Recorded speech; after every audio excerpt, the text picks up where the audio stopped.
I said, hey, let's run your meds and make sure that what I put you in last year was still good. And he said, no, I'm good. I love my plan. I said, well, let's just make sure.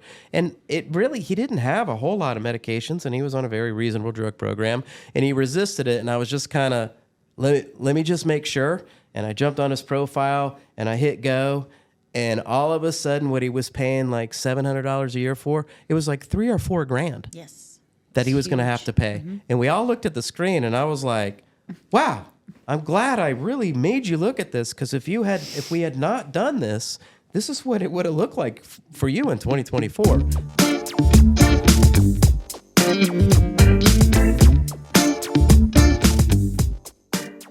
Welcome to the Medicare Academy. We believe people will be able to learn from us online and who we are. We're just 4 Medicare insurance brokers. All we do for a living is Medicare planning.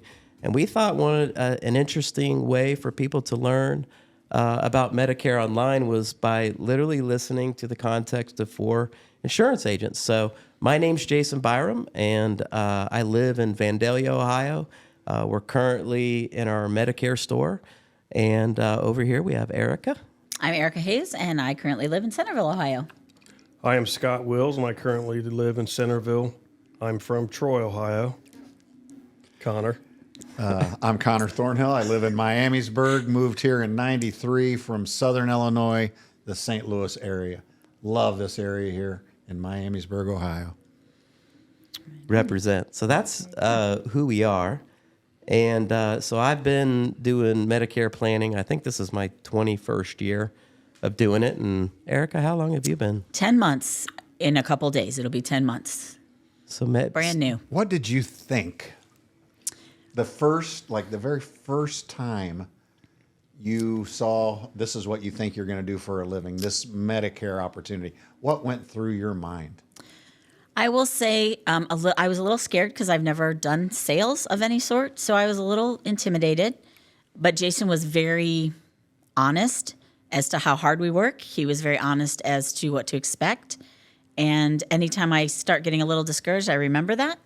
And it's gone really well, I feel. And as long as I feel that, then I've never been self-employed, so that I'm getting used to that as well. I'm meeting a lot of wonderful people that work with me and that I work for that are clients. And I actually even have had some really good interactions with people that work at the insurance companies that I'm licensed with. So overall, I'm glad I made this huge shift in my life. And I'm really looking forward to the next year and a half and beyond. Yeah, I know that I started in doing Medicare in 2007, but I'd been selling insurance since the late 80s. And the first meeting that I went through to see what is Medicare and all the different parts, it was about an hour and a half. I couldn't believe how complicated and how many things seniors are supposed to be aware of. Mm-hmm. Part D premiums, penalty. I mean, I was overwhelmed. I will say I not by my own leading as to when I wanted to do this. So I took all of the tests in March that we have to take, that we're required to, and then all of us take them again in July. So I will say from March to July, there was a lot of learning, because when I did it the second time, I was like, oh, wait, I know that word. I've heard that word before, but I don't know how we expect our senior population who has never touched any of this until they turn 65. I don't know how we expect them to understand any of it without someone like us. Yeah, and those tests we take every year, the fact that we have to get a 90% or better, and we have how many attempts is it? 3. 3 attempts to do it. And if we can't get a 90% or better in 3 attempts, then we can't do this. Till the next year. A very high standard of what we need to, and there's been people that they can't do it. That kind of weeds out, I think, the people that shouldn't do it. But yeah, and those tests cost us money. There's a lot to it. But so you're our newest Medicare Pro, and so how do you feel? Do you feel like you're overpaid? I'm kind of glad you brought that up, because I actually just received information from a colleague about the changes that they're trying to propose, that CMS is trying to propose for 2025, and a call to action. I don't know what that call of action. I don't know how to do that call of action. So I was kind of wondering from the three of you if you knew what we could do to kind of voice our opinion that we don't think that we are overpaid, and that the tiers and the bonuses and all that that they were talking about, that they want to change, how we can let someone know higher up that we don't agree with their decisions. Yeah, there's some waiver or something going around that people can sign, and it's interesting because the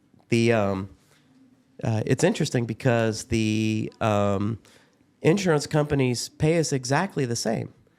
Whether I sell this insurance plan or another, at least with Medicare Advantage plans, there's no incentive for me to sell one company over another. None. And it's just interesting that they think that they need to reform that.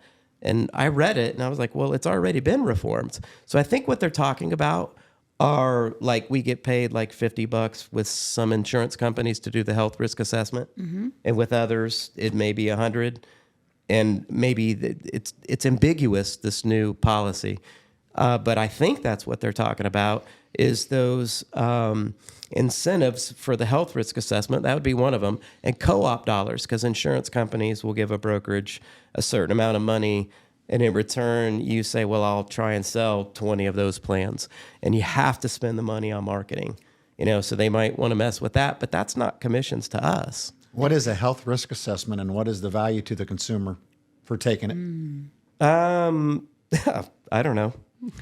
The value to the consumer? Yes, the one that has to answer those questions. Well, they don't have to. It's optional. Well, the ones that agree to, and then we get. I mean, I think it's good. So for managed care, for Medicare Advantage plans, it helps that Advantage plan understand the level of care they may need to exercise. And it also, I know that health risk assessment is tied to an insurance company's star rating. And it's hard for the insurance companies to have a separate call and say, hey, we kind of want to get an idea of what's going on with you from a health standpoint. And it's easier for the broker that's already got a relationship to do that. So they'll incentivize us for that. I forgot what the question was, but did I answer it? You did fine. All right. Thank you. I feel like there are a couple of companies that that I'm licensed with that they use that health risk assessment when they call, like to welcome the new client, that if they have programs that will help them manage a certain chronic illness that the client may not know of. I was left with too, that they're the insurance company, based on how they respond, and they can tailor how they're going to help them throughout the year with their current plan, try to be a little bit more proactive, staying healthy as possible, or helping if they need, transportation, et cetera. That's the impression that that's usually what I tell my clients, is that if they're comfortable answering the questions, that this could very well provide them with additional benefits that I'm not aware of, or that the company has specifically for those types of things, like smoking. I think if they put that they're a tobacco user, they might ask them, are you interested in trying to quit? Like smoking cessation classes that are offered in it is managed care at Medicare Advantage. Yeah. And so they want to manage your care. Why do they want to manage your care? Well, they want to manage your care because statistics show that when somebody helps manage your care, you end up with healthier outcomes. It's true. That's what managed care is all about. So, I don't know why people are always hating on Medicare Advantage plans. A lot of people love them, and a lot of people have zero issue with them. I think the one downside to Medicare Advantage plans is really network. Yeah, they do manage your care. It does provide healthier outcomes, but the Medicare Advantage plan benefits are amazing. I wish my health care looked like an Advantage plan. They're just so valuable. And so what if you have to go to certain doctors and hospitals? So what? That's the downside. Some people are like, that's not a downside. Everybody that I use is in network, and could they go out of network down the line? They absolutely could. Could it be in the middle of the year? Yeah, and people know the risks of doing that, and they accept them, and they love them. It's a great value. So I don't know. And then there's Medicare Supplement. I'm a big fan of Medicare Supplements. I mean, I give people, what do you guys do? I give people the option. I present a med sup first, and I'm like, I just kind of see, what they consider to be expensive. And then I kind of read their body language. And if they don't like Medicare Supplement, or I'm reading body language that says, man, that's expensive, I don't like it, I present an Advantage plan. And then I'm kind of like, well, which one's more interesting? What do you do? What do you do, Scott? What do you do? Wait Go for- around a circle? Or? No, we're waiting for you to talk. Make sure your microphone No, works. I do the same thing. I'd give them the option. Here's the supplement, blah, blah, blah. Here's a handful of Advantage plans. And I mean, when someone comes up here, we have a big screen that they can look at what we're looking at, right? So it's not like we're hiding something from them. So just here are your options. Option A, supplement, whatever. Option B, Advantage plan, blah, blah, blah. And let them take a look at what works for you. I mean, everybody's different. Nobody's going to come in here and get the same thing, right? So Correct. Right. Do you care what they enroll in? I don't. I have literally said that. I really don't care what you do. But you have guys to care? do something. Yeah. That's the key. You Yeah. need to do something. Yeah. I don't care at all. It's their choice. It's their health care. I'm just here to answer their questions and educate them. You mentioned something earlier about star ratings. What are star ratings on Medicare Advantage plans? It indicates that is Medicare's opinion, not opinion. There's metrics. So each insurance company, this is my understanding of it, each insurance company goes through a series of metrics. Metrics are like, do they pay their claims on time? Do they have access to care like they should? Did they do their preventative stuff? Does that company have X amount of drugs on their formula? So there's all these metrics, and depending on how well they do in those metrics, it will spit out a star rating. The higher the star rating, and this is an unbiased metric that Medicare gives, not us, right? So that the consumer can look online and go, well, what's the star rating of, let's say, United Healthcare? And they can look at that and go, oh, wow. Kind of like when you're on Amazon and you're shopping and you can kind of really see like the grader of people, what they think. Well, it kind of works that way, but this is truly an unbiased opinion from Medicare themselves and a really good indicator of how that company behaves. Well, the reason I ask is you said I don't care what you do, and I understand what you're saying because we want to make. But I do say, and this company has 2.5 stars. This one has 4 stars. This Okay. one has 4.5 stars. So it does become an important part of the decision making Yeah, on that's true. what the quality of care is going to be for the consumer. I got a question for you guys. When people look at star ratings and say we're in 2023 and they're looking at the star ratings for 2024 plans, I've had people go, well, how are they rating a plan that hadn't even started yet? Because the star rating was assessed 2 years ago. Yep. So the star rating from 24 was the research done in 22. And that's the way it works. So like if these companies get into this conundrum where their star rating is failing, it's also attached to the money they get. So in Medicare Advantage, one of the reasons it doesn't have a monthly premium is because, well, not all Advantage plans don't have a monthly premium, but the majority don't. And the reason why is because Medicare is paying that insurance company. If they earn a higher star rating, that insurance company gets paid more per month per member than a company that has a lower star rating. So they're trying to have these insurance companies elevate and increase their star rating through those metrics because it's also attached to money. And those are the bonuses that everybody thinks are obscene. Well, the more the more money that the insurance companies are bringing in through the star ratings, the richer the benefits for that plan will be because they can't make too much money. They get in trouble. Yeah. Right. So, but I mean, some of the benefits that are out there are incredible. Well, and that's also could be. I mean, I guess I should ask. That's probably also one of the reasons why every year the Advantage plans every year they change, because their metrics, even if it's 2 years ago, every year it's just 2 years back. So if they're getting less money from Medicare, then they may not be able to be as lucrative in the benefits that they offer. Their networks might be smaller, right? But Part Ds have star ratings. Okay, so Yeah, so okay. so drug programs also have star ratings. They have a lot less metrics Okay. that they measure on, but the same thing. I don't know about. I mean, what I saw this last annual enrollment period, did Part D plans go to the devil? I mean, did they become absurd all of a sudden? It seems like it. I mean, I'm don't have any seeing premiums experience. over $100 a month, and the coverage is really mediocre.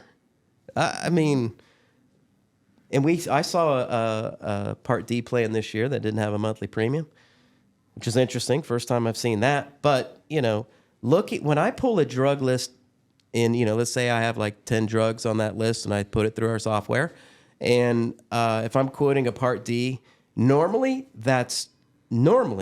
not always, but normally it's almost double what it is through an Advantage plan. That's a new scenario I haven't seen in the past. I definitely noticed it, but I didn't know that it wasn't in the past. So, Oh, yeah. Well, that's good. Yeah, because it's your first year. Yeah. but I did notice that a drug plan by itself was not So near you- as lucrative. You take a list of your clients' medications and you put it through your software, Yeah. and then based on where they are, what county, what contracts you have, Yeah. we can kind of take a look at which plan is going to try to keep more of their money in their pocket based on what we know today, using their preferred pharmacy and or mail order. It's pretty cool. It is pretty cool. Yeah. And do you guys throw in a bunch of other pharmacies? So if there's even for my clients, and even for prospects, I mean, sometimes the solution is not changing your plan at all. I had a couple of cases this year where they're like, well, I got to fire this company that I'm on and go with somebody else. The costs are too much. And I went out there and I looked at other companies and I'm like, well, nobody else is really going to save you money. But if you stay on your plan and you go to this other pharmacy you're not currently going to, that'll save you $500 a year. We have cool software that shows people stuff. That's why I don't understand why people call the insurance company and ask, what plans do you have? Like, it's so much better to call us, because don't we? I mean, we have access.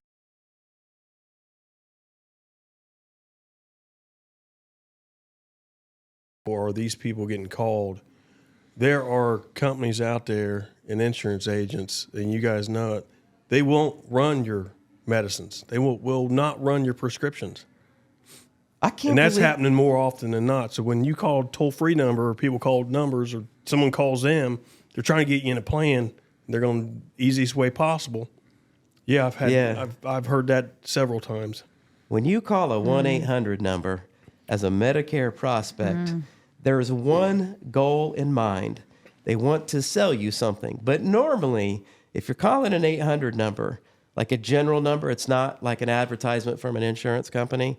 That goes to a major marketing company who then converts that one call and permission to call. They capture the recording and they literally send that out to tens of thousands of Medicare brokers like us and sell them to them as leads. So what happens to the Medicare consumer? Oof. Oh, yeah. Their phone blows up. Everybody's calling them. I had a guy, it's probably been a couple years ago. We were talking. What's his name, Scott? No. His address, his social, date of birth. Anybody need that? Yeah. But no, we were talking and we went over the medicine. We went over everything that we talk about. This was over the phone. So he was happy with. So I reached out. He was going to take the weekend or whatever. So I reached back out to him. He's like, "Yeah, I got set up on that." I said, "What do you mean?" He said, I'm good, thanks. I appreciate your help." He's really thanking me. I go, "What are you talking about?" He goes, "He called the toll-free number." Yeah. He goes, "Wasn't I supposed to do that?" I go, No. I said, "Congratulations," though, like you just said. He's like, So- "What do you mean?" I said, "Boy, your phone's going to blow up now." Yeah. He's like, "What?" Yeah. Well, so that has happened to me before, but I make it clear when I'm talking to the prospects that this is what I do for a living. So if we're able to find a solution and you thought I did my job well enough, I would like you to let me help you enroll so that that insurance company can pay me commission, so that if you ever have any questions in the future, you can call the guy that got paid so that I can help try to steer you the right direction. Because if you enroll yourself, you can. You're not going to save any money, but you're not going to have me to help. Although if you call me, I probably still will help you, but I didn't get paid. Right. You Yeah. mean overly paid? I mean paid.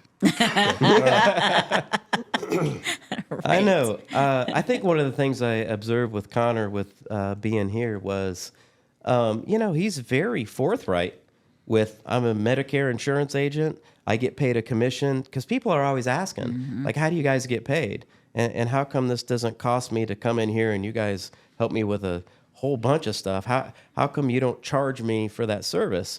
And, Connor's answer is, I'm an insurance agent. I get paid a commission if I enroll you in a plan. And sometimes they'll say, how much? And he tells them. And I don't know, why would we shy away from that? Right. We're worth what we do. Yes. This is a lot of work. It's expensive to be a Medicare insurance broker. I love what I do, but I am not ashamed to tell people that I get paid for what I do. I'm valuable. It took me 22 years to get this knowledge. And so what if an insurance company pays me? I am not friends of the insurance company. I'm not. My clients, that's who my customer is. And I don't care what insurance company is the solution, but whichever one it is, they pay me a commission.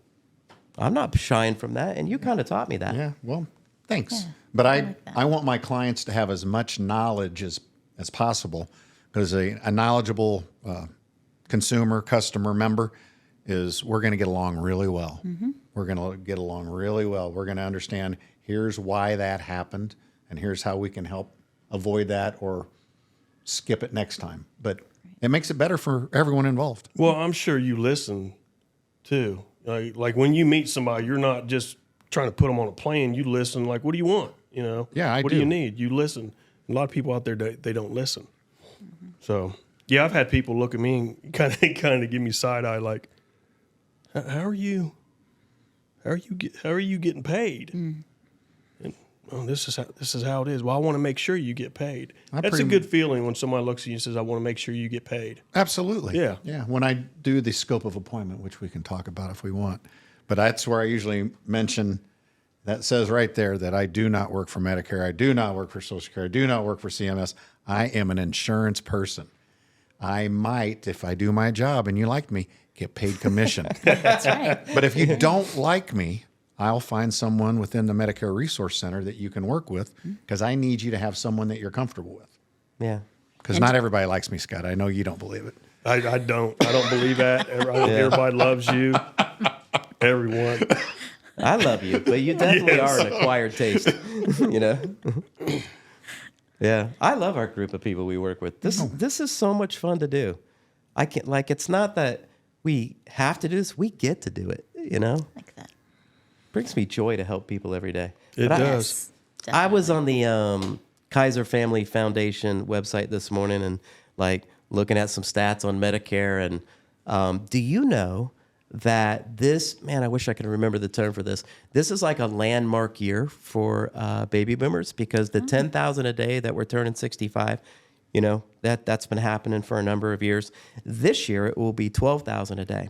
This is the very peak of people turning 65. It's this year, 2024. So then I was like, all right, well, where are all those people? It's 12,000 a day. Where? They're like, why aren't they flocking in? And so I started to get into some of these stats, and the stats say, I was figuring out what Kaiser says about how many people have employer group insurance, right? But how many, it was hard to get the number, but people turning age 65 that are still working, how many of those that are turning 65 have access to employer group health care? And it turns out 49% of the turning 65 population has access to employer group health care. So my question to you guys is this: what do you say to that person? We might be able to save you some money and get you insurance that has maybe better benefits, or, Medicare Advantage plans are a lot like your employer plan. So, I mean, I would want to at least show them what their options are if they chose the Medicare route. And then their employer, I mean, that's money that they're saving on their paycheck, but their employer is paying it as well. I mean, would save money as well because the employer pays a whole lot for an employee's benefits. Yeah, but the other thing that I found out through that research is that that's almost half of all the people turning 65. They don't respond to any marketing. You know why? And this is an assumption on my end. It's because they're like, oh, I have health care. I'm working. I don't have to pay attention to this.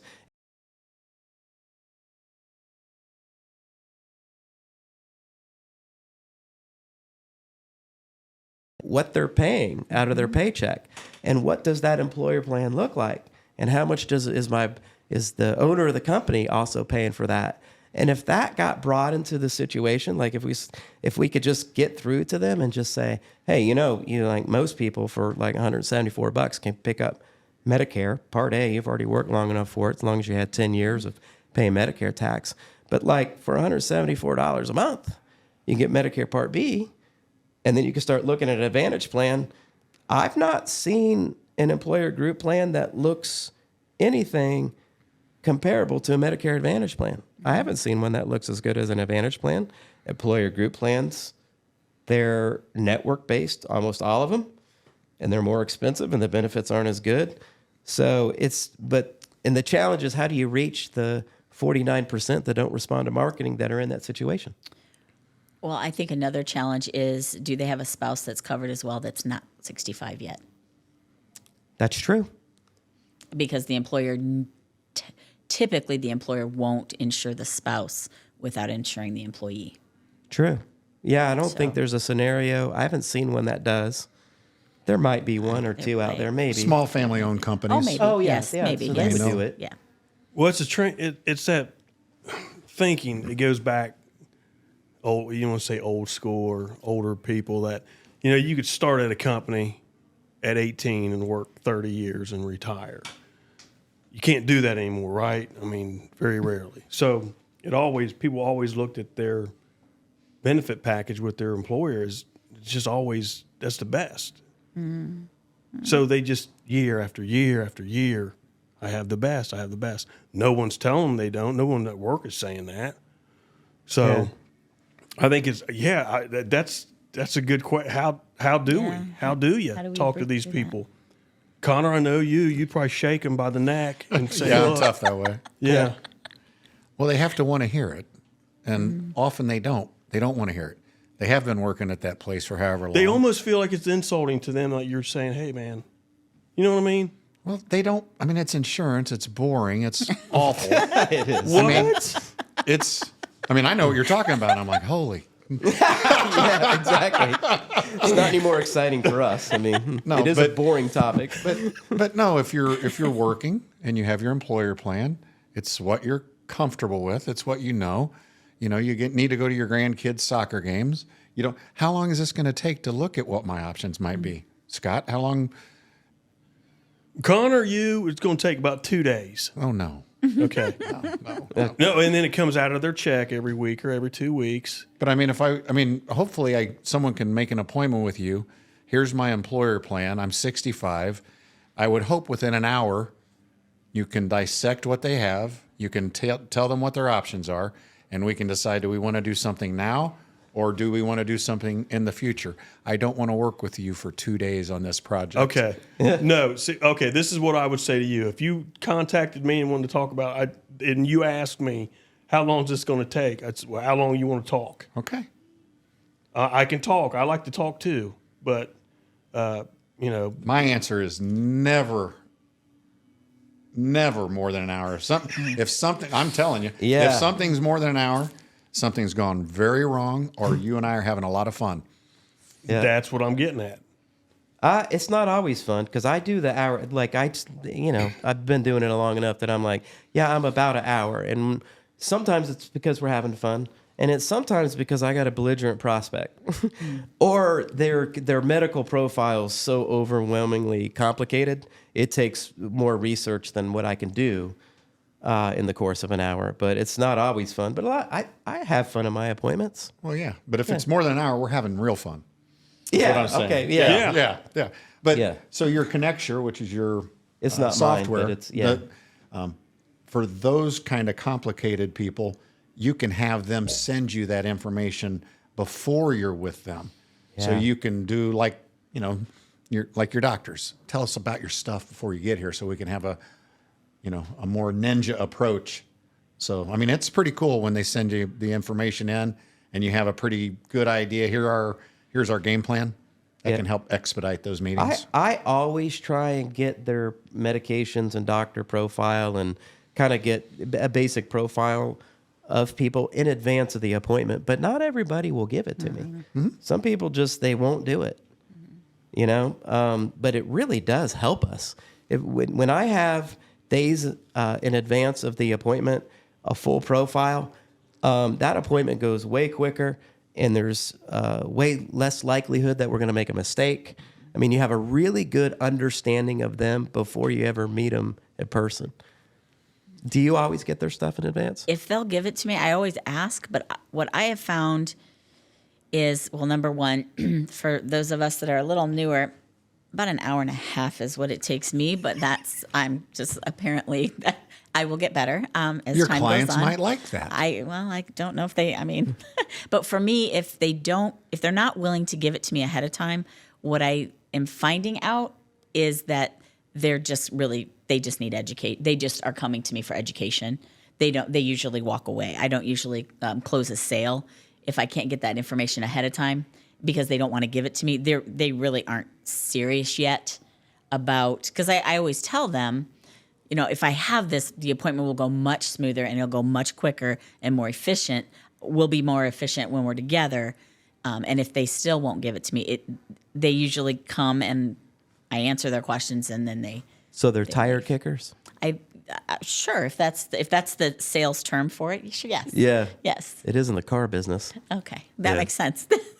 Yeah. So, the people that give it to me though, oh my gosh, it's wonderful because I kind of already know then I can put it into our system, our software, and I already know what it looks like in order to be more educated myself as to the top 6 plans and supplements and the top 6 plans and advantage plans and drug plans because I look at all that ahead of time. So what % do you think, just guess, unless you know it, I what don't. % of the people come in, don't make a decision with you, do you never sell or enroll in a plan? Because I don't like calling it selling because it's enrolling in a plan. I would say at this stage of the game, probably 15%. Do not close with you. Correct. Yes. If I look at my leads versus my clients, Yeah. yes, Awesome. I would say probably 15%. So I think that's, If I get myself in front of them, and then I'm assuming you reach out to the 15% when next year rolls around and go, hey, right. cool. And during annual enrollment period, I had a lot of people who they didn't need to change plans, but next year during annual enrollment period, during that time, I'll reach out to them again and I believe that they'll trust me because I didn't just sell them something so that I could get a commission. They didn't need to change. Why change them?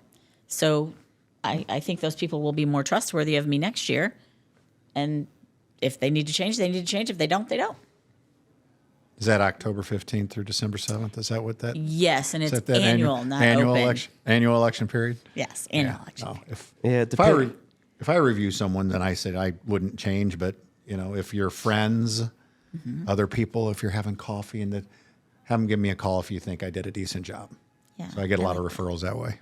And I think that people, there are a lot of people when we're talking about how you get paid. There are several people that have come in for me, and if I'm not able to do anything for them, then they're like, so we just took 90 minutes of your time and you didn't get paid? No, but, if you have any other questions, maybe you'll call me. If you have friends that are getting to be 65 or friends that maybe, I think that's part of the culture here at the Medicare Resource Center is we educate in hopes that you'll share enough of that education to bring more people in. Yeah, we're educators. I mean, so when we get, we're a brokerage and we get people that want to sell Medicare insurance plans and they want to know how all of that works. And I was just talking to somebody that's thinking about working with us yesterday over the phone. And, her question is, like, how do I get started and what does it look like? And by the way, I've never sold anything, and what kind of sales skills do I need to do Medicare Advantage planning or just Medicare planning in general? And I said, you don't really need any sales skills. I mean, what we teach is we become educators. And that to me is the best way. Just educate them with the knowledge that we have and allow them to insert their own opinions and make a decision on what works for them. It's not about assigning anything. So we don't need sales skills. Anybody could do this if they have the knowledge that we have. So we just share that knowledge. So, it kind of eased her mind that, oh, cool, I don't have to come in here being a sales rep. No, if you come in here being a sales rep, you're probably not going to be a very good fit for our organization, because I think that's one of the reasons we have all these compliance measures. Everybody thinks we insurance agents are crooks. And I think it's the minority of people that are sales focused that cause CMS to, regulate the majority of us who aren't doing any of those things. Well, we've talked about that. I mean, companies, we all get recruited on a weekly basis. And, we've talked about your personal training with all of us and you, and you do not get that. 99% of the companies out there, you're just not going to get the training. And their bottom line is the sale, is the enrollment. I don't see anywhere in here there's a numbers board. Do you guys? No. Enrollments, none. It's in a computer system, like, to be honest. Right. It's on our dashboard when we log in. So, because we want people to see how other people are doing. Yeah. It's an indication of who's being successful. So for a new insurance agent, they may look at that leaderboard and go, I could learn something. Connor's a big producer. Ooh. Connor's big. How big is your book? Well, I've been doing that. I've been fortunate enough to have been doing this since 2007 when this recession hit. You may have read about it or heard about it. And then unfortunately, a major auto manufacturer in this area went bankrupt and disrupted a lot of families, which was awful. But a lot of people that had employer group coverage had to make some decisions. And I was fortunate enough to help a lot of people. My book of business is somewhere between 800 and 1,000, which is cool. I love it. But this in January where you get huge. It makes me just kind of breathe heavy. Big. It does? It's bigly. It's huge. Wow. Yeah. Wow. It is huge. But in January is when you get to take a look at when the statements all come in. All right, who did we lose? And if we lost them, we do not contact them because that's not right. That's right. Yeah, we're not allowed. Not allowed. They're agents. And that's cool. Yeah. If you left me, you left me. Yeah, I accidentally get fired all the time. Yeah. Like Scott was saying, people will call and be like, "Yeah, I really appreciate it, man." And I just had one recently. She was enrolled 6 days. Calls the insurance company. Insurance company says hello, and she's like, "I got some questions about my benefits." And then they tell her about some different PPO program, and they try to change her over the phone, right? And she's thanking me for that, and I'm like, "You actually just fired me. High five." I thought you had a follow-up meeting with her and you were not going to allow her to do that, no? Yeah, we figured it out. Okay. She called me, I documented a call, and we got it fixed. Good. Yeah, Good. we did that yesterday. What's a PPO? It is a preferred provider organization. Thank you so much. Yeah. These acronyms, you and your insurance, these insurance people. Maybe we should just talk in acronyms. We should. From now on. Did you see that? So, AI is very in the news, right? I'm sorry, what is AI? That's artificial intelligence. Okay. So the A and the I. But did you see, I bet Seth saw it.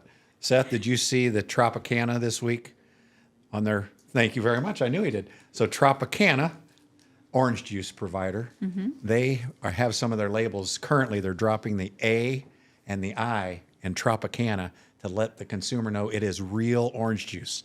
And I think that's brilliant. Wow. That is. That is. Hey, I Do know. you understand what happened? I mean, Tropicana has an A in it and an I in it. Yeah, so I got it. So that, yeah, so it's real orange juice. There's no artificial intelligence. Maybe we Yeah. should do that How up there. would good. one pronounce that? Tropicana. Just checking. I mean, just it's a real question. I mean, Well, I thought it was yeah, a but it's trop- brilliant marketing. That is. Oh, I thought it was clever. That Yeah, is. but people still don't know what a PPO is. You prefer, I mean, a preferred provider organization, Yeah. which means you can go to a doctor if it is in that company's network. It will cost you less, but if you go outside of that network, you can. It'll just cost you more if it's a PPO. You have a preferred provider organization, but you can also go out of the network of the preferred. Yeah. Is that the correct answer, sir? It's cool how you say it, but here's how I say it. The insurance company prefers that you go to their restrictive network of doctors. They prefer that, and it's going to cost you this much.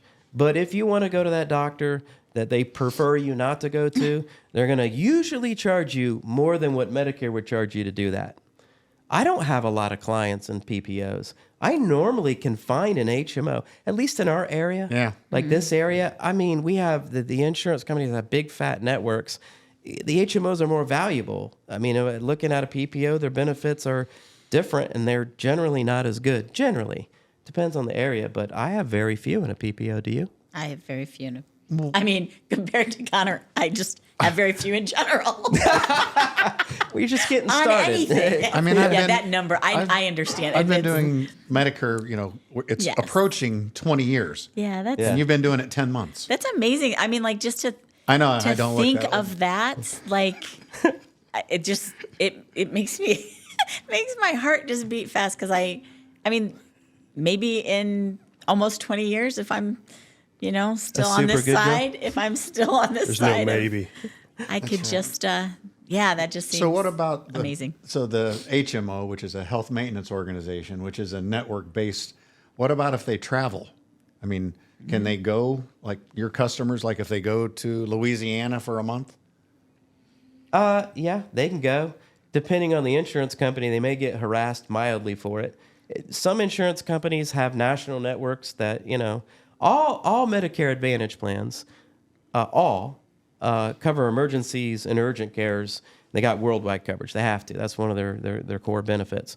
But like if you are just going out of your network and you want to just go see a doctor, and it's not an urgent care or an emergency room, yeah, the insurance company will matter in that situation.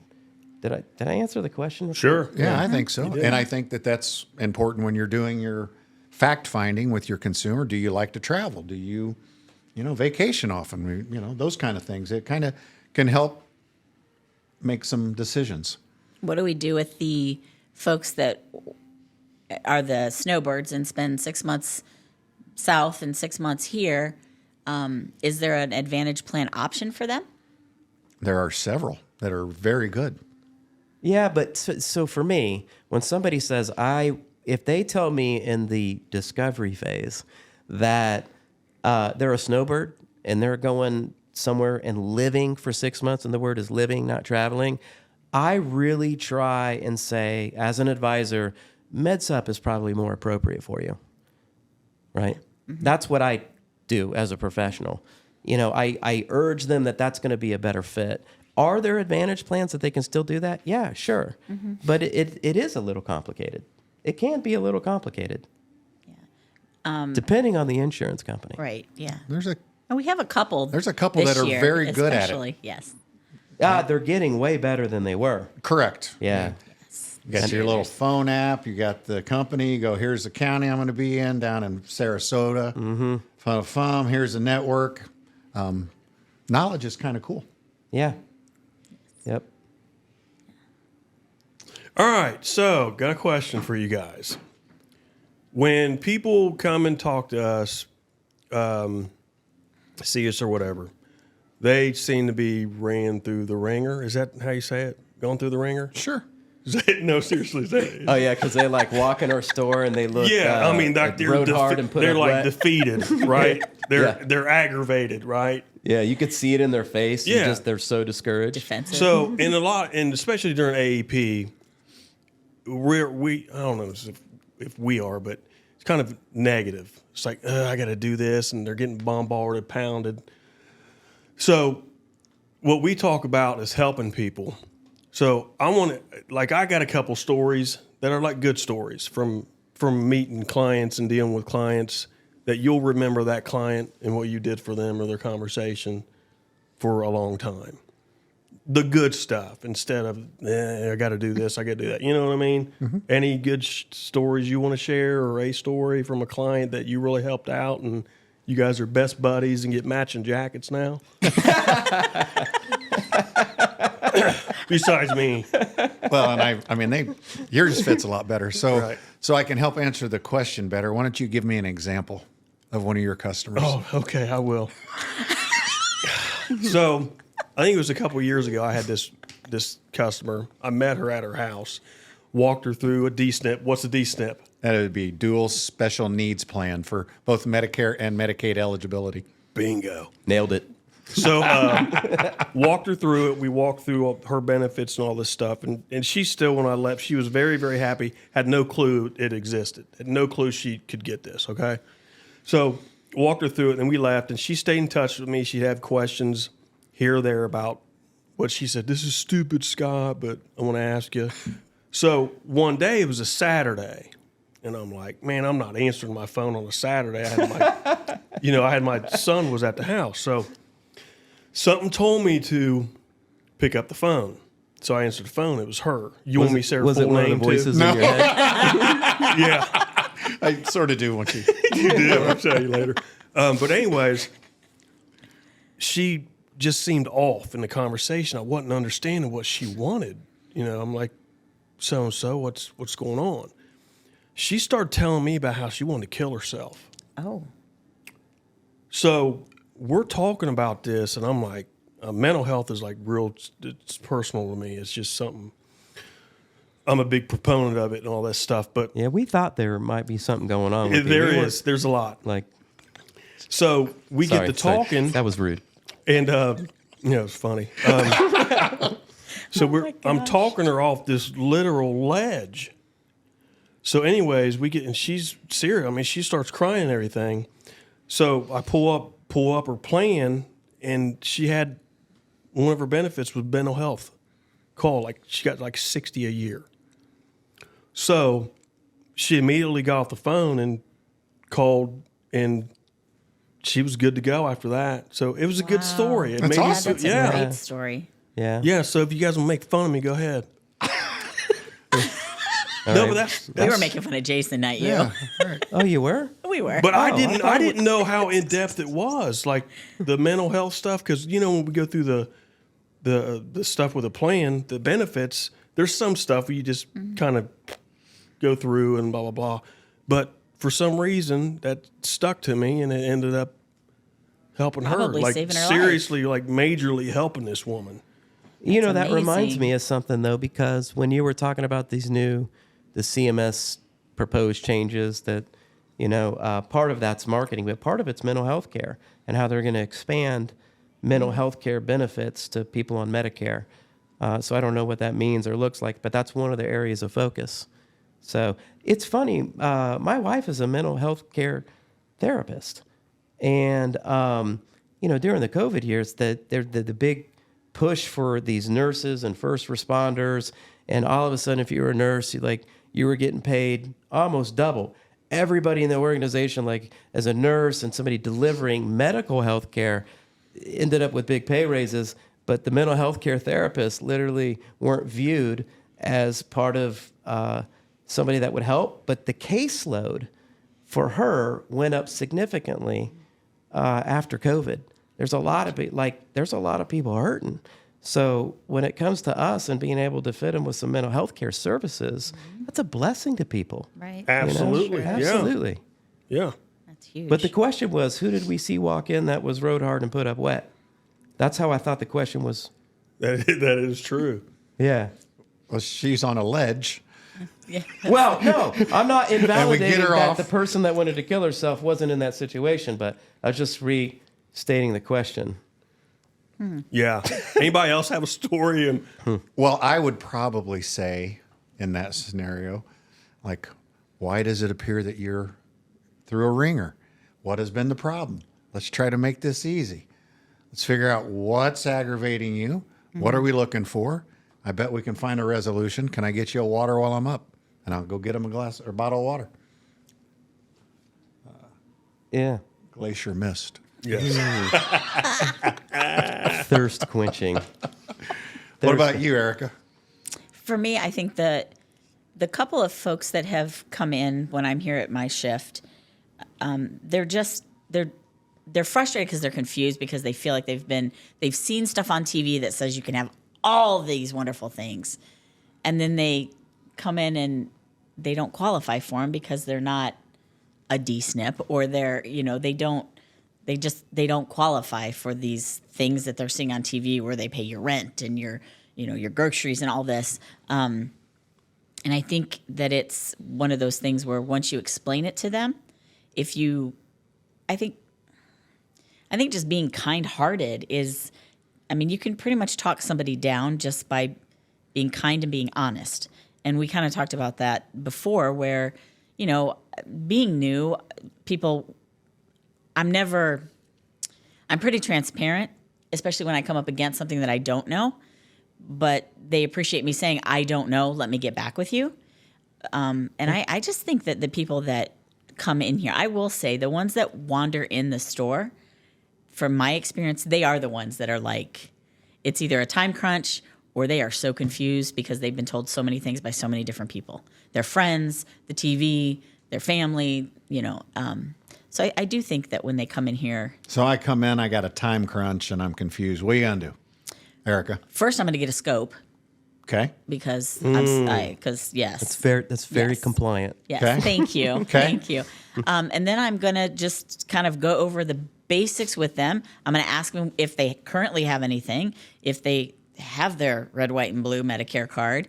And then we're going to just sit down and we're going to go through their meds and their doctors. And we're just going to enter all this stuff into our amazing software and see what we can do for them. And then when we do it, they're going to walk out of here all smiley. How about you, Scott? I come in here, I'm on a time crunch, and you got the scope done. Now what? I just walked in. I heard a boo-boo. Well, That's our door alarm.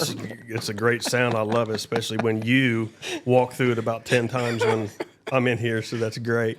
Yeah. That's how we harass each other. We're like, doo-doo. Well, first off, if someone's coming in here, I'm in a time crunch. Give me well, maybe if you're in a time crunch, I would say, what do you mean by, I would make light of it. What do you mean time crunch? You talking about 3 minutes or 30? And depending on what they say, it's either maybe we need to set up an appointment for another day. Yes. Yeah. Yeah. That's kind of what I was thinking. I've seen you do it before, though, and they've come in and you've written them. Oh, So they didn't come in and tell me they were on a time crunch. Fair enough. Fair enough. But if somebody said that to me and they came in and I'm in a time crunch, I know what you'd my say. first response would be, well, thank you for looking and trusting us to help you with that.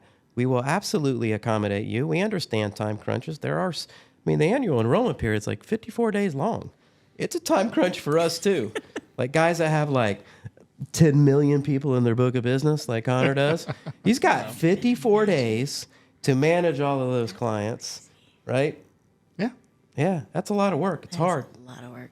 Yep. Plus to build your book, too. To get new people, too, Yes. during that Yeah, time. you'd like to have new people. The systems that Jason at the Medicare Resource Center has put in place allows for, hey, in August, September, if you're wanting to look at stuff in October, give me any information. Here's who we think you are currently seeing, your doctors, your meds, if anything's changed. If you're happy, I'm happy. If you're not.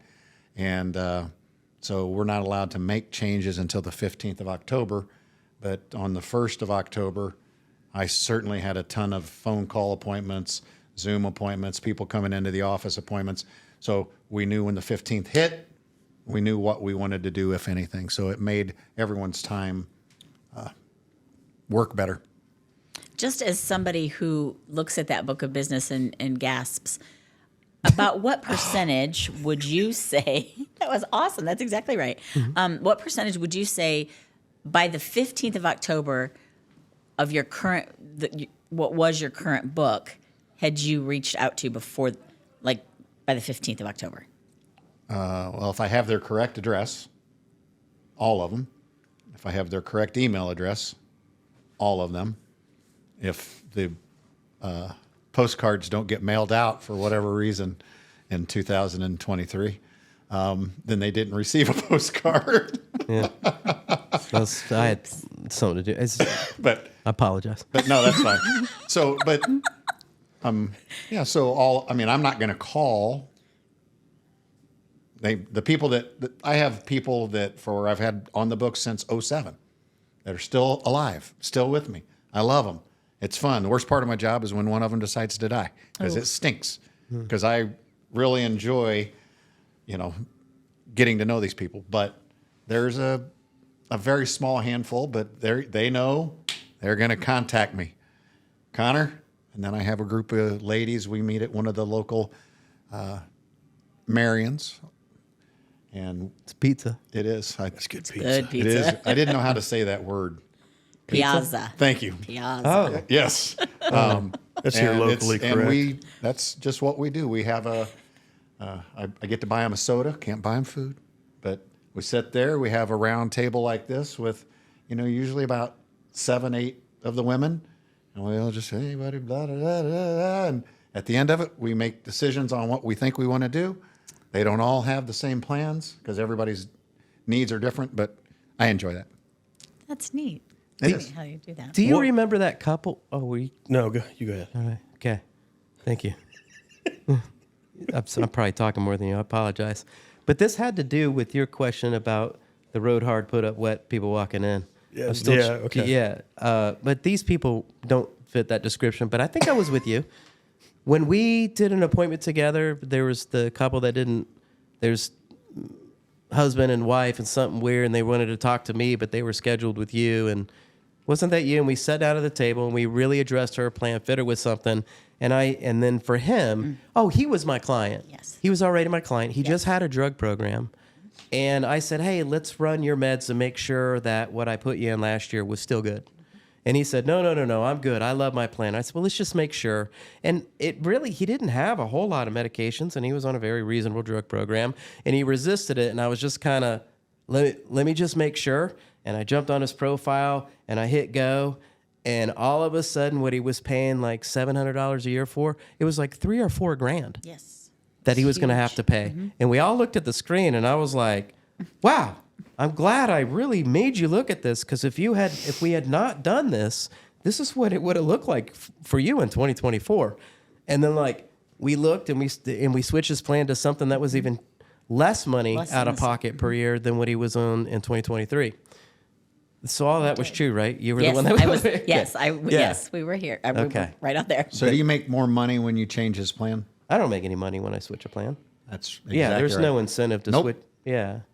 No, there's if You get paid the same if they keep it. You get paid the same if you switch Yeah. it. So it's funny because it's all perception with our clients. So people that are already our clients and they are resistant to do a review, it's kind of like, if I could just be blunt with people, it's a courtesy to them. We do not make money on plan changes. There's no incentive for me to do a review with you. It is a courtesy to you as your advisor to let you know what's out there. Because some of my clients will say, you got to do some convincing to get me to switch. And I'm like, well, I don't really need to do any of that. I'll show you what's out there, but it's less work for me if you don't switch. So people really need to read their ANOC, which is Annual Notice of Change. yes, we're learning here. How often does that come out? Annually. I'm catching on, Connor. I'm catching on. Yeah. Hey, that was pretty this good. stuff is really this. Pretty good. Because if they do not read their ANOC, that could happen to them. It comes January, February. Yeah, but you know You what? can read your annual notice of change. And still not know anything. You're right, Is it because that formularies? paper doesn't have your medications. Right. And I mean, it'll say, okay, it's the formula, but it's good to read it. It's very good. That's good. But it doesn't mean that it's going to stay. Because I bet he read his annual notice of change-ish. Right. And it didn't look like it was going to be all that, different, but it was going to be because drugs changed tiers, co-pays. Yep. You have to literally plug your medications into software. You can't look at premiums and deductibles and tiering system. It is literally, what do my medicines cost next year at my pharmacy? And Scott, what do we want to get out of this roundtable, this podcast number 1? What do we hope that someone gets out of this? Knowledge. That's awesome. Me, entertainment, laughter, having fun. Medicare doesn't have to choke you to death. You can actually have fun doing it. You come to me and you meet with me, we're going to laugh. Hopefully. It's a given. Yeah. Hopefully. But, yeah. Yeah. I ain't gonna lie, I really want views. Okay. It's not my main intent. The main intent is I want some kind of different venue out there where people can really see the heart of an insurance agent, and maybe it'll, take it down a notch, because I don't know why people think we're crooks, but the primary thing, I think, is for people to be able to view something online that isn't scary and still gain Medicare knowledge. And another reason is views. I want views. Views are nice. That's fair.